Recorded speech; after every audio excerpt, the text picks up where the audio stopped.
नमस्कार विद्यार्थी मित्रांनो, आपण गेल्या व्हिडिओमध्ये आपण काय घेतलेलं होतं की संख्या रेषेवर अपूर्णांक कसे दाखवायचे त्याच्याबद्दलची माहिती आपण घेतलेली होती. जर ती माहिती तुम्हाला ऐकायची असेल तर तो मागचा व्हिडिओ तुम्ही पाहू शकता. तर आता काय करायचं आपल्याला, त्याच ह्याच्या पुढे आधारित त्याच माहितीच्या आधारे आपल्याला काय करायचं आहे, सराव संच 11 सोडवायचा आहे. सराव संच 11 मध्ये प्रश्न काय दिलेला आहे, खालील रेषावर ए व बी बिंदू कोणते अपूर्णांक दर्शवतात ते रिकाम्या चौकटीत लिहायचं आहे.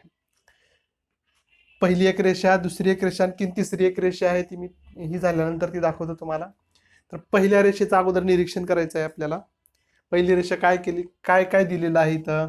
इथं ओ बिंदू दिलेला आहे, इथं ए बिंदू दिलेला आहे आणि इथं बी बिंदू दिलेला आहे. ए बिंदूची किंमत आणि बी बिंदूची किंमत आपल्याला इथं लिहायची आहे. कोणता अपूर्णांक ए बिंदू दर्शवतो आणि बी बिंदू कोणता अपूर्णांक दर्शवतो या चौकटीमध्ये आपल्याला लिहायचं आहे. तर त्याच्या अगोदर आपण काय करायचं आहे, रेषेचं एकक इथं रेषाचे भाग इथं 1 आहे, इथं 2 आहे. ह्या एका युनिटमध्ये, एका एककामध्ये त्यांनी किती भाग पाडलेत रेषेचे, इथून एवढा 1, ही 2, ही 3, ही 4, ही 5 आणि 6 असे 6 भाग त्यांनी पाडलेले आहेत. म्हणजे छेदामध्ये किती येईल रे, 6 येणार आहेत, कारण एका भागाचे, एका युनिटचे 6 भाग केलेले आहेत, म्हणून छेदात आपल्याला 6 येणार आहे. इथं पण 6 येणार आहे आणि इथं पण 6 येणार आहे. हे पक्क झालेलं आहे आपल्याला. त्याच्यानंतर आता बिंदू इथं दिलेला आहे बघा, 0 नंतरचा बिंदू 1°6 इथं किती येईल, 2°6 हा बिंदू 3°6 हा बिंदू 4°6 आणि हा ए बिंदू 5°6 येईल. लक्षात आलं आपल्या, 5°6. तसंच पुढे जायचं आपल्याला. इथं 5 आलं, इथं 6°6 म्हणजे 1, 7°6 8°6 9°6 आणि इथं 10°6 येईल. बी बिंदूवर किती येईल, 10°6. लक्षात आलं.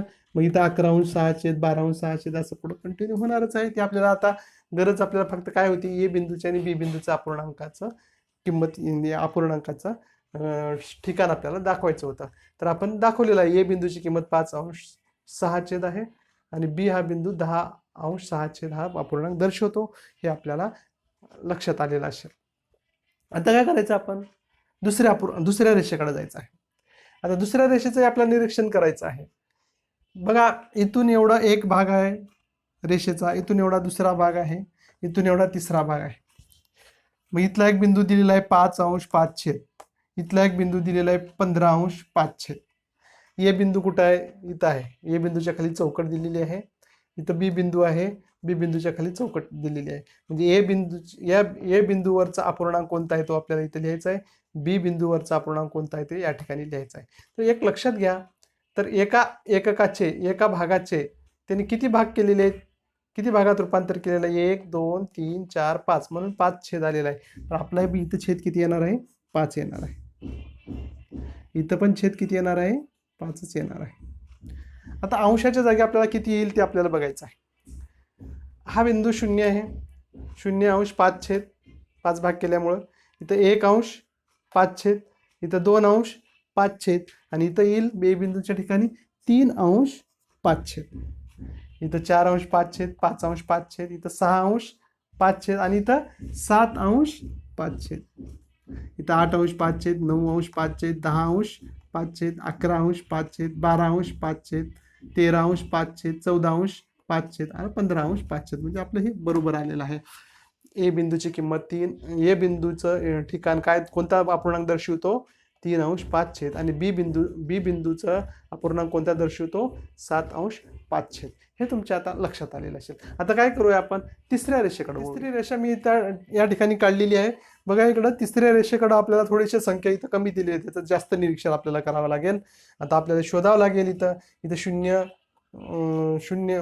हा अंक दिलेला आहे. इथं ए हा बिंदू इथं दिलेला आहे, ह्या बिंदूवर 1 आहे, इथं बी बिंदू दिलेला आहे, इथं 2 बिंदू दिलेला आहे. आता ए बिंदूचा अपूर्णांकाचं इथं कोणता अपूर्णांक दर्शवतो ते इथं लिहायचं आहे आणि बी हा बिंदू कोणता अपूर्णांक दर्शवतो ते आपल्याला या चौकटीमध्ये लिहायचं आहे. तर आपल्याला अगोदर काय करावं लागेल, हा जो एक भाग आहे, ह्या एका भागाचे किती भाग केलेले आहेत, हे आपल्याला मोजावं लागेल. हा 1 भाग, हा 2, हा 3, हे 4, 5, 6, 7. म्हणजे ह्या एका युनिटचे 7 भाग केलेले आहेत. म्हणजे छेद किती येणार आहे आपल्या इथं? 7 येणार आहे. इथं पण किती छेद येणार आहे आपल्याला? 7. इथं पण 7च भाग केले. 1, 2, 3, 4, 5, 6, 7 भाग केलेले. आता 7 भागापैकी हे बिंदू किती भागावर आहे? हे 0 आहे. 1 अंश 7 छेद 0 अंश 7 छेद 1 अंश 7 छेद 2 अंश 7 छेद आणि इथं 3 अंश 7 छेद हा पूर्णांक ये बिंदू दर्शवतो, हे आपल्याला लक्षात आलेलं आहे. आता तसंच पुढे जायचं आहे आपल्याला. 4 अंश 7 छेद 5 अंश 7 छेद 6 अंश 7 छेद 7 अंश 7 छेद 8 अंश 7 छेद 9 अंश 7 छेद आणि इथं किती येईल? 10 अंश 7 छेद येईल. काय अवघड आहे? काय अवघड आहे का याच्यात? काहीच अवघड आहे. थोडंसं निरीक्षण करायचं आहे. निरीक्षण केलं की किती भाग केलेले आहेत, एका युनिटचे, एका एककाचे किती भाग केलेले आहेत तेवढा छेद आपल्याला लिहायचा आहे आणि जितक्या भागावर तो बिंदू दिलेला आहे तो बिंदू अंशामध्ये लिहायचा आहे. एवढं लिहिलं झालं की संख्या रेषेवर आपल्याला अपूर्णांक दर्शवणं खूप सोपं होतं. आता ह्याच्यातला दुसरा प्रश्न मुलांना, इथं दुसरा प्रश्न काय दिलेला आहे? संख्या रेषेवर पुढील अपूर्णांक दाखवायचे आहेत. मग संख्या रेषा आपल्याला काढावी लागेल आणि ही काय करूया आपण? इथं 5 छेद आहे, इथं 5 छेद आहे, इथं 5 छेद आहे. ही अपूर्णांक 3 दिलेत. ही एका संख्या रेषेवर दाखवूया आणि ही 4 छेद असलेले एका संख्येवर आपण दाखवूया. मग इथं पहिला अपूर्णांक कोणता आहे? 3 अंश 5 छेद. दुसरा अपूर्णांक 6 अंश 5 छेद आणि तिसरा अपूर्णांक आहे 2.3 अंश 5 छेद. पूर्णांकयुक्त अपूर्णांक दिलेला आहे. हे पण दाखवायचं आहे आपल्याला. कसं दाखवायचं ते मी तुम्हाला सांगतो. बघा विद्यार्थी मित्रांनो, मी काय केलेलं आहे, पहिला जो प्रश्न आहे त्या पहिल्या प्रश्नासाठी एक रेषा काढलेली आहे आणि दुसऱ्या प्रश्नातले जे अपूर्णांक आहे त्याच्यासाठी दुसरी रेषा काढलेली आहे. आता या रेषेचे काय करायचे आपल्याला, कशा तऱ्हेने भाग करायचे आहेत, हे छेदाकडे बघायचं आपल्याला. इथं छेद किती आहे? 5 आहे. मग या रेषेचे एक युनिट पाडायचे आहेत आता आणि त्या एका युनिटचे किती भाग? इथं 0 आपण धरूया समजा. एका युनिटचे किती भाग करायचे? त्याचे 5 भाग करायचे. तर 5 भाग आपण 0 धरूया. 1, 2, 3, 4 आणि 5. इथं काय झालेलं आहे? हा 1 झालेला आहे. ह्या 1 युनिटचे एका भागाचे 5 भाग आपण केलेले आहे. आता तसंच काय करूया? दुसरा भाग बघूया. दुसऱ्या भागाचे किती भाग करावे लागतील? मला 5च करावे लागतील. 1, 2, 3, 4, 5. ही झाला दुसरा भाग. आता तसंच तिसरा भाग करूया आपण. तिसऱ्या भागाचे पण 5 भाग करूया. 1, 2, 3, 4, 5. ही झाला तिसरा भाग. आता काय दाखवायचं आहे आपल्याला? 3 अंश 5 छेद कुठे येईल? इथं 0 अंश 5 छेद येणार आहे. छेद 5 आहे इथं, कारण 5 भाग केलेले आहेत एका युनिटचे. 0 अंश 5 छेद येईल. ही फक्त लिहून घेऊया ओळखू येण्यासाठी आणि डायरेक्ट आपण आता 3 अंश 5 छेद कडे जाऊया.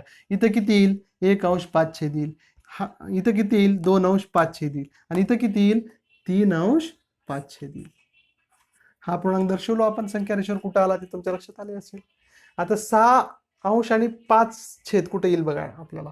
इथे किती येईल? 4 अंश 5 छेद 5 अंश 5 छेद आणि इथे येईल 6 अंश 5 छेद. आता थोडं तुम्हाला ह्या तिसरा अपूर्णांक कसं दाखवावं हे तुम्हाला कोडं पडलेलं असेल, तर अजिबात कोडं पडू देऊ नका. ही 2 भाग पूर्ण आहेत. इथं 2 भाग पूर्ण केले.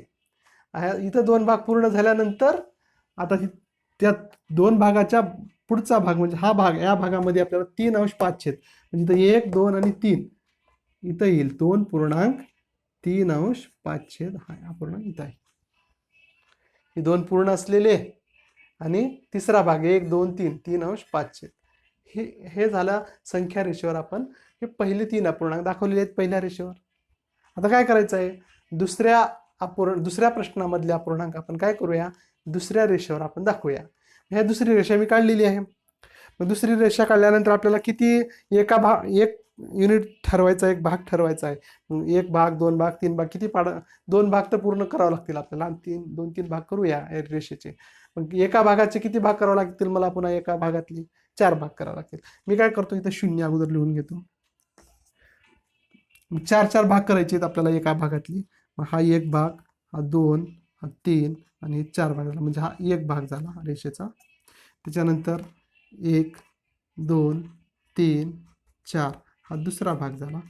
1, 2, 3, 4 हा तिसरा भाग झाला. कुठपर्यंत जाता येतं आपल्याला? 1, 2, 3, 4 हा चौथा भाग झाला. गरज नाही आपल्याला 4 भागापर्यंत, पूर्ण भाग शेवटचा 2 भागाने 1/4 दिलेला आहे, तरी पण आपण काढलेला आहे. तर आता काय दाखवायचं आहे आपल्याला, 3 आणि 4 कुठे येईल रे, इथं किती येईल आपल्याला लक्षात, इथं अगोदर लक्षात घ्या हे 0 आहेत आणि छेदामध्ये किती येईल, 4 भाग केलेले आहेत म्हणून छेदामध्ये 4 येईल. मग 3/4 जावा, इथं किती येईल, 1/4, 2/4, 3/4 म्हणजे इथं या ठिकाणी येईल 3/4. हा बिंदू जो आहे तो 3/4 दर्शवतो. आता कुठपर्यंत जायचं आहे, 5/4, इथं 3/4, 4/4 आणि इथं 5/4 येईल. आता कुठे जायचं आहे आपल्याला, 2 भाग पूर्ण, म्हणजे हा एक भाग आणि हा दुसरा भाग, म्हणजे 2 भाग पूर्ण घ्यायचे आहेत आणि नंतर त्याच्यातला 1/4 म्हणजे 1/4 इथे येईल, म्हणजे 2 पूर्ण 1/4 हा बिंदू दर्शवतो. लक्षात आलं तुमच्या किती सोपं आहे ते. आता आपण काय करूया, ह्या प्रश्नातले जे अपूर्णांक जिथं जिथं आलेले आहेत तिथं तिथं चौकट करूया, म्हणजे काय होईल आपल्याला बघणाऱ्याला लक्षात येईल की हा भाग इथं दाखवलेला आहे, 3/5 आणि 6/5 हा बिंदू आहे. त्याच्यानंतर हा बिंदू कोणता आहे, 2.3/5. हे तीन बिंदू आपण पहिल्या प्रश्नातले दाखवलेले आहेत. आता दुसऱ्या रेषेवर 3 अपूर्णांक कुठं कुठं आलेले आहेत, पहिला अपूर्णांक 3/4 कुठं आलेला आहे, या बिंदूवर आलेला आहे, बाणास टोक करतो मी वाटल्यास, हा बिंदू. त्याच्यानंतर 5.4 हा बिंदू दर्शवतो. त्याच्यानंतर 2.1/4 हा बिंदू दर्शवतो. हे आपल्याला बघणाऱ्याला लक्षात येईल. जर तुम्हाला समजलं नसेल विद्यार्थी मित्रांनो, तर हा व्हिडिओ आणखीन डबल बघा, काळजीपूर्वक बघा, बिंदू बरोबर कुठे घेतात ते बघा. खूप सोपं असतं. काय करायचं आहे आपल्याला, रेषेच्या अगोदर पूर्ण भाग किती करायचे ते ठरवायचं आहे. 1 भाग केले, 2 भाग केले, 3 भाग केले, 4 भाग केले, आपल्याला जसं प्रश्न आहे तशा प्रमाणामध्ये आपल्याला करता येतं.